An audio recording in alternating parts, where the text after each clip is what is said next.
A blessed day to you, and today's benefit is a high priest too. The scroll is taken from Hebrews chapter 5 verse 1 to 10, New Living Translation. Every high priest is a man chosen to represent other people in their dealings with God. He presents their gifts to God and offers sacrifices for their sins, and he is able to deal gently with ignorant and wayward people because he himself is subject to the same weaknesses.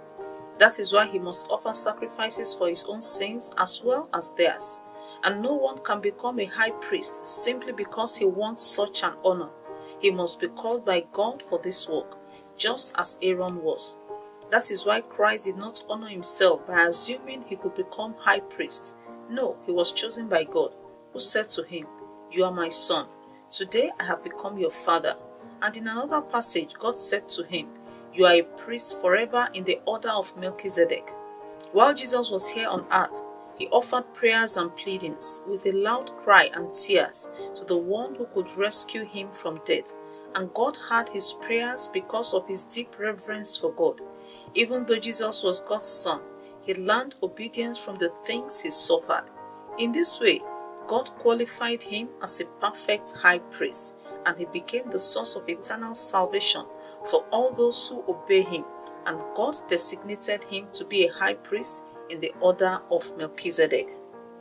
Today's scroll is a further exposition on the calling of a high priest. A high priest is pictured here as a person standing between God and man, who serves as an intermediary and a peacemaker between God and the people. He offers various kinds of sacrifices to God on behalf of men and ensures that God accepts the people he is representing. But most important of that assignment is that the high priest himself must ensure he is acceptable before God. While he is doing the assignment of a peacemaker for the people, he must also be at peace with God, or else things might turn against him. Of course, that sounds logical. You cannot give what you don't have. If God is not your friend, you cannot make him a friend to another person. Again, the sanctity of the call of the high priest is noted. It is an office that you don't campaign for or gain politically. The scroll says you must be called of God. This also sounds logical. If you are not called of God to mediate between him and men, how will you just jump in between them? If you do that, you are taking a big risk that can crush you between the two. Men will not listen to you, neither will God want to see you. This is why I wonder why some people decide to take a calling that God has not assigned to them. A number of people call themselves by names and titles that God has not called them. They go about in the name of the Lord without the name backing them up. Some love the honor and live in the euphoria or deception of being called a man of God. Be careful. You're playing with a consuming fire. The scary part for me today is the qualification to earn the position of the high priest as related to Jesus. Death. He cried in his pains for God to rescue him from death.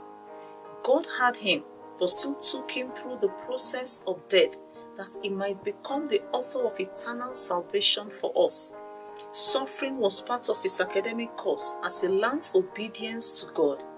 At the end of it all, he was announced the high priest in the order of Melchizedek and God's choice son.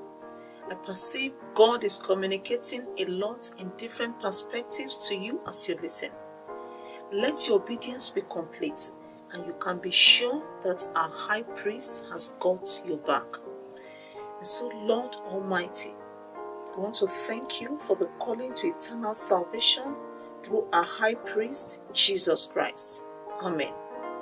Remember to share your thoughts in the comment section. Thanks and enjoy today's benefits.